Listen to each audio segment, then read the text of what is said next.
They hurt you. They betrayed your trust. And you're still carrying that pain. Even in your prayers, even in your peace. But here's the truth. You don't forgive because they deserve it. You forgive because you deserve peace. And Allah promises to reward you when you do. Allah says in Quran, وَجَزَاءُ سَيِّئَةٍ.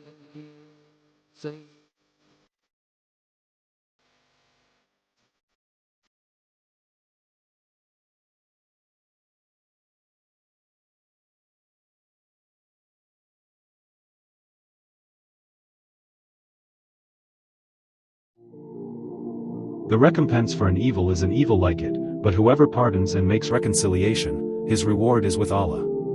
The Prophet, peace be upon him, was the most forgiving of all people. He forgave those who insulted him, those who tried to kill him, even those who threw stones at him in Taif. When his companions asked, "How could you forgive them?" he replied, "Perhaps Allah will bring from their descendants those who will worship him."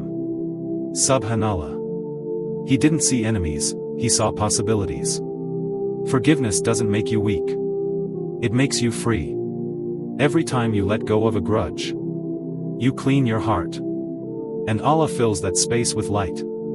Holding on to pain is like drinking poison and expecting the other person to die. But when you forgive for Allah's sake, you trade your pain for His peace. So, next time you remember what they did, say quietly, "Ya Allah, I forgive, not for them, but for you." That's not weakness. That's spiritual strength. Comment, "I forgive for the sake of Allah."